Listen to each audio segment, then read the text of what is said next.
बिना मार के बिना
Baba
તમામ દાન જે બાપજીના ચરણોમાં ધર્યું છે તે તમામ દાન જય માનવ સેવા પરિવારના વિકાસના કાર્યોમાં, માનવ સેવાના કાર્યોમાં અર્પણ થશે.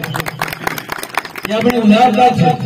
લંકાપતિ શું લઈ ગયો ને કર્ણ કહ્યું શું કોઈ, બાંધી ધનના પોટલા સ્વર્ગે કહ્યું ને કોઈ.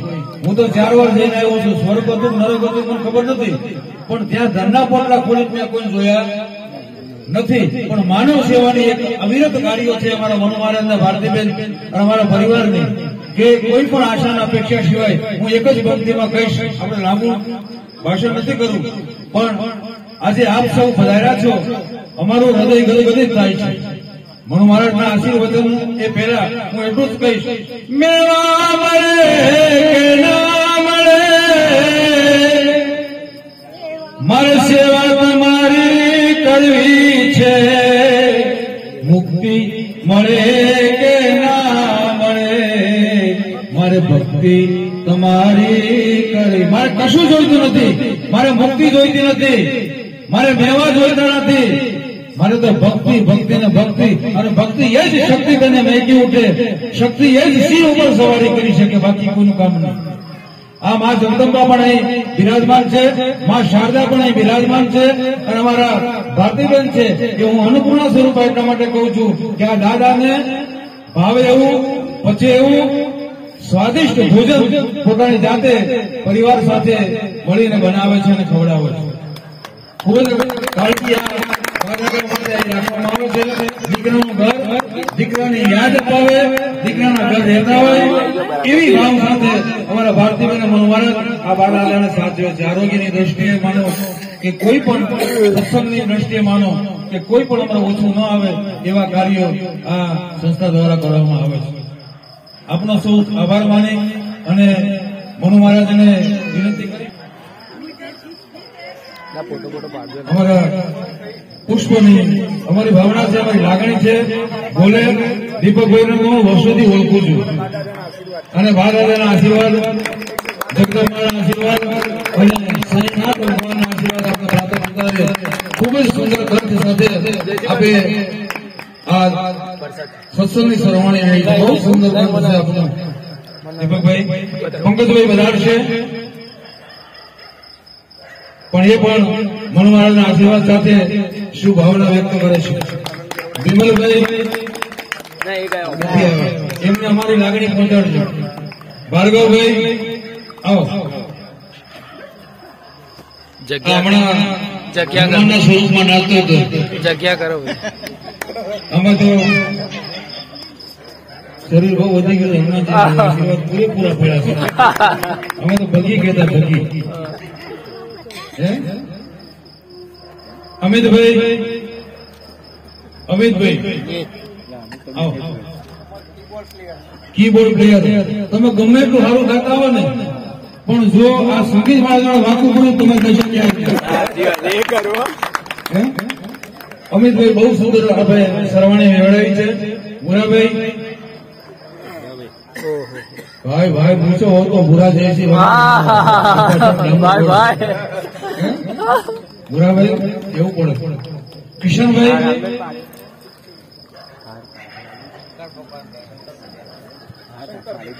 શંકર ભગવાન, શ્રી સાઈ સંધ્યા ભજન મંડળ દ્વારા જે ભજનની રમઝટ કરવામાં આવી એમાં દીપકભાઈ, એમની સાથે આવેલ સૌ મિત્રોનો હું હૃદયપૂર્વક આભાર માનું છું. સાથે સાથે માતાઓ, બહેનો અને દીકરીઓ એ પણ આજે અહીંયા એમનો સમય કાઢીને અહીંયા પધાર્યા છે. એમનો પણ હું હૃદયપૂર્વક આભાર માનું છું. કારણ કે આ કલયુગ છે, અને કલયુગની અંદર કોઈની પાસે અત્યારે સમય નથી. પણ તમે જે સમય આ ભજન માટે જે કાઢ્યો છે અને કાઢો છો અને કાઢતા રહેજો. કારણ કે ભજનમાં જે આનંદ છે એ જગતમાં બીજે ક્યાંય નથી. એક વ્યક્તિ રોડ ઉપર ચાલતો ચાલતો જતો હોય છે, એ ટેન્શનમાં હોય છે, એ કોઈ આપઘાતના સપના જોઈને જતો હોય છે કે ક્યારે કૂવો આવે, નદી આવે કે રેલવે ટ્રેક આવે તો એની અંદર કૂદીને પડું. પણ એ સમયે એક ઝંકાર સંભળાય છે, એક ભજન સંભળાય છે. ભજનની સાથે તબલા, વાજિંદ્રા, બેન્જો આ બધાનો અવાજ એ વ્યક્તિના કાનની અંદર સ્પર્શ કરતો હોય છે. અને જ્યારે એ વ્યક્તિના કાનની અંદર એ અવાજ જ્યારે સ્પર્શ થાય છે ત્યારે આપઘાત કરવા ગયેલા વ્યક્તિના વિચારો એ પણ પરિભ્રમણ કરી નાખે છે. એનું નામ છે ભજન. કારણ કે ભજનની અંદર એટલી બધી તાકાત છે, એટલી બધી શક્તિ છે. અને ભજન થકી જીવન જીવવું એ પરમાત્માની તમારી પર કઈ કૃપા હોય. હું તો એવું વિચારું કદાચ આટલા બધા એક બે જણ ઉપર કદાચ સરસ્વતીમાં બિરાજમાન હશે, પણ એ બધાની ઉપર સરસ્વતીમાં બિરાજમાન છે. કારણ કે બધાનો કંઠ એટલો સરસ હતો. અને જે અમારા બા દાદાએ જે આનંદ કર્યો છે, કદાચ હું માનું કે આ દીકરાનું ઘર જ્યારથી ચાલુ થયું ત્યારે પહેલી વાર આટલો આનંદ એમણે કર્યો હશે. એટલો સરસ આનંદ આપ સૌએ કરાવ્યો છે. અને હું તો તમને ફરી પણ કહું છું કે ફરી પણ આવો ને આવો ટાઈમ કાઢી અને આવી રીતના ફરી પણ આ જગ્યા પર આપ સૌ અહીંયા ભજન કરવા માટે વધારો. અને આપ આવો ને આપ અન્યને પણ સાથે લઈ આવો. બસ આ તમારી ભાવના છે. અને બસ આવો ને આવો સપોર્ટ હરહંમેશ માનવ સેવા પરિવાર અને જે દીકરાનું જે ઘર છે, બસ એની અંદર આપ સૌનો પ્રેમ અને લાગણી અમને હરહંમેશ મળતી રહે. એ બદલ હું આપનો આભાર માનું છું. દીપકભાઈ અને એમની જે ટીમ હતી એ ટીમનો પણ હું હૃદયપૂર્વક આભાર માનું છું. અને અહીંયા જે નાના નાના બાળકો છે, જેમ કે આ બાળક ઢોલક વગાડતો હતો, હજી એની ભણવાની ઉંમર છે, જિંદગીમાં કંઈક કરવાની ઉંમર છે. અને એ બાળક જયારે આ ભજનના રસ્તે જતું હોય ત્યારે મા બાપને કેટલો ગર્વ થતો હોય. કારણ કે મારું બાળક છે, મારું બાળક આવું કામ કરે છે. કારણ કે 100 જણને કહી શકે કે મારું બાળક ઢોલક વગાડે છે, તો મારું બાળક સરસ ગાય પણ છે. એટલે મા બાપને પણ કોટી કોટી વંદન કે આવા સરસ સંસ્કારો આપણે આપના બાળકોને આપ્યા છે. એ બદલ આપનો આભાર માનું છું. ખૂબ ખૂબ આભાર. ખૂબ ખૂબ ધન્યવાદ મહારાજ. આપ સૌનો દીપકભાઈ આપણી ટીમ નો ખૂબ ખૂબ આભાર માની અને મહારાજના આશીર્વાદ આપ સૌ તરફ વરસતા રહે.